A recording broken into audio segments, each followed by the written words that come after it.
Hello friends, मेरा नाम है टेक्नो और आप देख रहे हैं अनिकेत टेक्नो ट्रिक्स। तो आज मैं लेकर आया हूँ एक नया टॉपिक जिसका नाम है हाइपरसोनिक मिसाइल्स। तो इस वीडियो में हम बात करेंगे हाइपरसोनिक मिसाइल के बारे में और उसके इंजन और इंजन के इन्वेंटर्स के बारे में। तो चलिए शुरू करते हैं।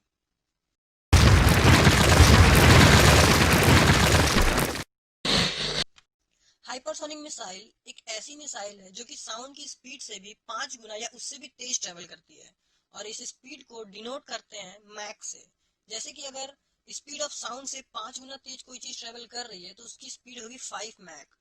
इतनी तेज स्पीड की वजह से इन मिसाइलों को ट्रैक करना बहुत मुश्किल हो जाता है और इस वजह से ये मिसाइल बहुत दूरी से भी बहुत जल्दी वार कर सकती है और साथ ही बहुत बड़ा एक्सप्लोजन करती है।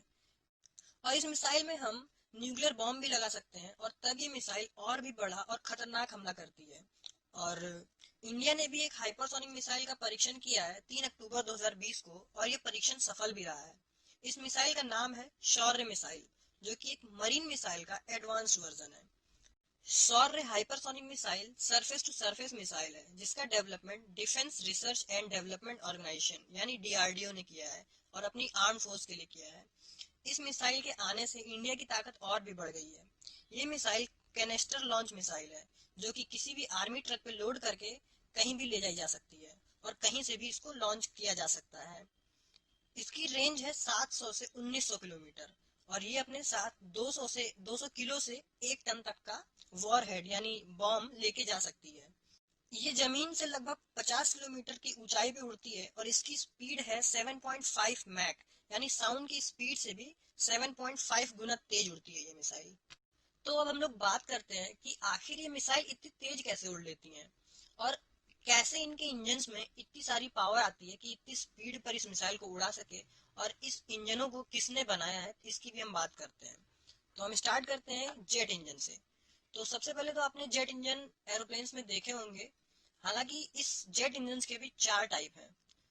जेट इंजन की स्टार्टिंग 3 साइंटिस्ट ने मिलकर करी थी, यानी यह कहें कि 3 इन्वेंटर्स ने मिलकर करी थी, जिसमें से पहले है फ्रैंक विटेल जो कि यूनाइटेड किंगडम यूके से हैं और दूसरे हैं हैंस ओन ओहायन जो कि जर्मन से हैं और थर्ड जो है हमारे एल्बर्ट सोनो हंगरी से। और इन्होंने भी रैम जेट का भी पेटेंट लिया था। रैम जेट के बारे में हम आगे बताएंगे। तो ये जो 4 टाइप के हम लोग के जेट इंजन होते हैं इसमें से मैं आपको एक अच्छे से समझा दूंगा और जो बाकी के 3 है वो आपको आराम से समझ में आ जाएंगे। तो जो पहले हम बात कर लेते हैं टर्बोजेट की। तो टर्बोजेट के इंजन में पहले तो एक शाफ्ट होती है, मतलब या कह रहे एक डंडी होती है जिसमें आपका कंप्रेसर का पंखा और पीछे टरबाइन, ये दोनों ज्वाइंट होता है। तो जब कंप्रेसर का पंखा नाचता है और टरबाइन का पंखा दोनों एक साथ ही नाचता है क्योंकि वो दोनों एक ही शाफ्ट से जुड़ा होता है। तो जब कंप्रेसर का पंखा नाचता है तब इसके अंदर हवा भरता है, सामने से एयर इनटेक जहाँ लिखा हुआ है वहां से हवा अंदर जाती है और फिर कंबंशन चेंबर में जाती है।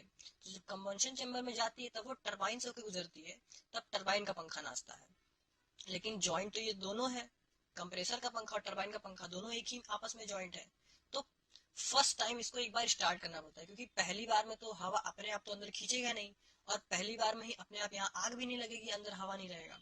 तो इसको स्टार्ट करने के लिए एयरप्लेन्स में एक स्टार्टर होता है, वो कुछ देर के लिए खाली ऑन होता है, उसको खाली इस इंजन को ऑन करने के लिए। तो एक बार वो इसको नचा देता है कस के, तो ये हवा अंदर फेंकना शुरू कर देता है। तो ये अंदर हवा भरता है कंप्रेसर, तो अंदर हवा का प्रेशर बढ़ जाता है जिसकी वजह से जो हवा की हीट होती है वो भी बढ़ जाती है, वो हवा बहुत गर्म हो जाती है। उसके बाद इसमें हम लोग फ्यूल डालते हैं और इसमें स्पार्क करते हैं। तो उस फ्यूल में आग लग जाती है जो कि टरबाइन के फैन को नचाती है और फिर बाहर निकल जाती है उस बहुत स्पीड में। तो इसकी वजह से हमारा जो प्लेन होता है या जिसमें भी ये लगा होता है टर्बोजेट इंजन, वो आगे बढ़ता है। तो जब यहाँ टरबाइन नाच जाता है तो फिर कंप्रेसर भी चलने लगता है। तो ये एक साइकिल बन जाती है कि टरबाइन की वजह से कंप्रेसर नाच रहा है, कंप्रेसर की वजह से इंजन चल रहा है और इस वजह से टरबाइन नाच रहा है, मतलब दोनों आपस में ही ज्वाइंट ही है। तो यही था हमारा टर्बो जेट इंजन। तो इसमें खाली आपको एक बार फिर से बता देते हैं कि जब मान लीजिए चल रहा हुआ है, स्टार्ट हो चुका है इंजन, तो इसमें हवा सामने से खींचता है और कंप्रेसर इसके अंदर हवा भरता है जो बहुत कंप्रेस हो जाती है और हीट हो जाती है। उसके बाद इसके अंदर स्पार्क करके और फ्यूल डाल के इसमें आग लगाई जाती है, इसीलिए इसका नाम कंबशन चेम्बर है। तो फिर ये यहाँ टरबाइन को नचाती है और फिर बाहर निकल जाती है जिसकी वजह से एक प्रेशर पड़ता है पीछे की तरफ, तो प्लेन हमारा आगे की तरफ भागता है। तो इसी तरीके से आप समझ जाएंगे टर्बो प्रॉप इंजन क्या होता है।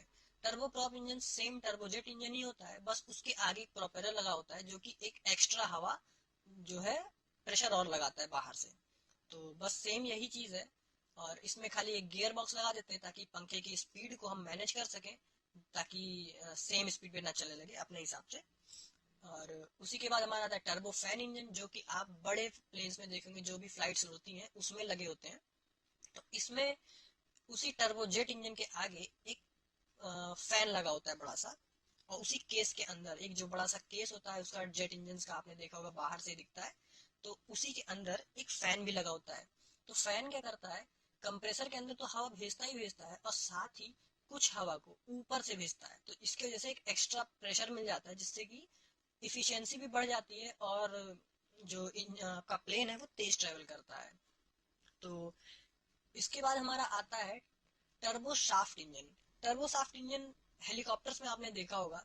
इसमें ज्यादा कुछ नहीं होता, इसमें पावर देने के लिए एक अलग से नीचे शाफ्ट लगी होती है, और इस शाफ्ट से ही ऊपर का जो पंखा होता है, जो बड़ा बड़ा पंखा रहता है, वो जुड़ा रहता है। और बाकी सेम ये टर्बोजेट इंजन ही होता है। तो यही था हमारा टर्बोजेट इंजन। जेट इंजन के बाद आते हैं रैम जेट और स्क्रैम जेट इंजन। ये किसी भी एयरक्राफ्ट की स्पीड को बढ़ाने में मदद करते हैं। एयरप्लेन्स में तो जेट इंजन लगा है, लेकिन वो हाइपरसोनिक स्पीड से तो उड़ नहीं सकता है, क्योंकि उसकी जो साइज और उसकी पावर की वजह से। लेकिन जब यही पावर, जो जेट इंजन की पावर है, किसी छोटी चीज में डाल दी जाती है और साथ में स्क्रैम जेट या रैम जेट का भी यूज कर लिया जाता है, तो उसकी स्पीड बढ़ जाती है और हम लोग उसको हाइपरसोनिक स्पीड में, यानी साउंड की स्पीड से भी तेज ट्रेवल करा सकते हैं। इसी तरीके से हम छोटे एयरक्राफ्ट या फाइटर जेट्स में भी रैम जेट और स्क्रैम जेट का यूज करके उसकी भी स्पीड साउंड की स्पीड के बराबर या उससे तेज कर सकते हैं। तो आपने सब कुछ तो जान लिया है जेट इंजन के बारे में। तो अब हम लोग देख लेते हैं कि रैम जेट और स्क्रैम जेट इंजन क्या होते हैं। रैम जेट की इन्वेंशन की स्टार्टिंग तीन इन्वेंटर्स की वजह से शुरू हुई थी, जिसमें से पहले हैं एल ऑटर मॉन्डे, जिन्होंने पहला रैम जेट का काल्पनिक एग्जाम्पल तैयार किया था, या पेपर पे कहिए तो वो तैयार किया था।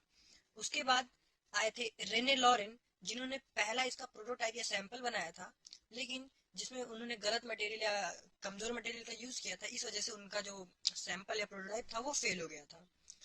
इसके बाद आते हैं एल्बर्ट फोनो, जिन्होंने इसका सॉल्यूशन निकाला और अपने आर्टिलरी यानी बड़ी हैवी मिलिट्री वेपन्स के लिए उनकी रेंज को बढ़ाने के लिए यूज किया। और स्क्रैमजेट इंजन भी एक रैमजेट इंजन का ही मॉडिफाइड वर्जन है, जिसको कि यूके और यूएस ने जर्मन साइंटिस्ट के साथ मिलके इसको बनाया था। तो अब हम देखते हैं कि रैमजेट और स्क्रैमजेट क्या है और कैसे स्क्रैमजेट रैमजेट से भी तेज है। तो सबसे पहले जान लेते हैं कि रैम जेट या स्क्रैम जेट इंजन को लगाया कहाँ पे जाता है। तो इसको किसी छोटे एयरक्राफ्ट हो गया या फिर मिसाइल्स में आगे लगाई जाती है, हेड पे कह लीजिए लगाई जाती है। और इसके साथ में ही ये अकेले यूज नहीं हो सकता, इसके साथ एक टर्बोजेट इंजन या कोई भी जेट इंजन यूज करना पड़ता है, जो कि उसके पीछे अब कहीं पे भी लगा होता है। क्योंकि इस रैम जेट या स्क्रैम जेट में आगे पंखा होता नहीं है, ना कि कंप्रेसर, कुछ होता नहीं है। ये हवा खाली, जब आपका जो मिसाइल है वो ट्रेवल करती है, तो सामने से जो एयर आती है उसको ही ये कंप्रेस करता है। तो इसका मतलब ये है कि रैम जेट या स्क्रैम जेट अकेले यूज नहीं हो सकता, इसको यूज करने के लिए साथ में आपको कोई ना कोई जेट इंजन लगाना पड़ेगा। रैम जेट या स्क्रैम जेट दोनों में तीन पार्ट होते हैं, जिसमें से पहला है कंप्रेशन, दूसरा है कंबर्शन और तीसरा है एक्सपेंशन। तो दोनों में प्रिंसिपल सेम ही यूज होता है, लेकिन बस स्क्रैम जेट कैसे तेजी है हम आपको आगे बताते हैं। तो जैसा कि आप देख रहे हैं रैम जेट में, कि जब आपका जो मिसाइल या प्लेन है वो ट्रेवल कर रहा है, तो सामने से एक एयर फ्लो आता है। तो उस एयर फ्लो को ये हेड से अपने अंदर ले लेता है, और अंदर जाके देखिए जगह थोड़ी छोटी हो रही है, वहां पे ये कंप्रेस हो जाती है। तो जब एयर कंप्रेस होती है और इतनी तेजी से आती है, तो खूब ज्यादा कंप्रेस हो जाती है। तो इसकी वजह से एयर जो है वो हीट हो जाती है। उसके बाद इसमें जो है सिर्फ फ्यूल इंजेक्ट करा जाता है, और ये अपने आप जल जाता है क्योंकि एयर बहुत हीट हो जाती है। उसके बाद ये पीछे से एक्सपेंशन वाले एरिया से निकल जाती है। तो इससे एक अलग और थ्रस्ट पैदा होता है, जो एक्स्ट्रा थ्रस्ट रहता है, जो कि जेट की पावर को और बढ़ा देता है। तो इस वजह से रैम जेट 3 to 6 मैक की स्पीड तक उड़ सकता है। लेकिन हाइपरसोनिक स्पीड पकड़ते पकड़ते इसकी जो इफिशियंसी वो थोड़ी कम हो जाती है, और तभी आता है हमारा स्क्रैमजेट। चाहे हम इसको स्क्रैमजेट बोले या बोले सुपरसोनिक कंबर्शन रैमजेट, क्योंकि ये रैमजेट का ही एक मॉडिफाइड वर्जन है। तो इसमें भी तीन पार्ट ही होते हैं। तो इसमें कंप्रेशन को बोलते हैं सुपरसोनिक कंप्रेशन, और बीच में आता है कंबशन, और पीछे आता है सुपरसोनिक एग्जॉस्ट। और तो फिर ये भी सामने से ही हवा खींचता है, किसी भी एयरक्राफ्ट या मिसाइल में आगे लगा दिया जाता है हेड पे, और ये सामने से एयर को कंप्रेस करता है। और इसमें आप देख रहे हैं कि इसमें और भी कम जगह है एयर को पास होने के लिए। तो इसके अंदर जब एयर आती है तो वो और ज्यादा कंप्रेस हो जाती है और ज्यादा हीट हो जाती है। तो इतनी हीट होने के बाद जैसे इसमें फ्यूल छोड़ा जाता है, ये खूब तेजी से पीछे से एग्जॉस्ट वाले एरिया से निकलती है। तो ये रैम जेट से भी ज्यादा थ्रस्ट पैदा कर देती है कि प्लेन या जो मिसाइल है वो और ज्यादा तेजी से आगे बढ़ती है। तो इसी वजह से जो हमारी मिसाइल्स या प्लेन है वो सुपरसोनिक स्पीड से उड़ सकते हैं। तो अब आप सभी जान चुके हैं कि रैम जेट और स्क्रैम जेट या जेट इंजन क्या है। तो रैम जेट और स्क्रैम जेट अकेले काम नहीं कर सकते, इसीलिए उनके साथ में एक कोई भी जेट इंजन लगाना पड़ता है, और तब हमारा जो मिसाइल या छोटा एयरक्राफ्ट है वो हाइपरसोनिक स्पीड पकड़ लेता है। तो यही था आज के इस वीडियो में। तो अगर ये वीडियो आपको पसंद आया हो तो लाइक कर दीजिएगा, शेयर कर दीजिएगा, और हमारे चैनल को अभी तक आपने सब्सक्राइब नहीं किया है तो सब्सक्राइब भी कर लीजिएगा, और बेल आइकन को जरूर दबा दीजिएगा ताकि मेरे हर वीडियोस का नोटिफिकेशन सबसे पहले आप तक पहुंचे। और मिलता हूँ आपको मैं ऐसे ही किसी नेक्स्ट वीडियो में। तब तक के लिए bye bye, thanks for watching.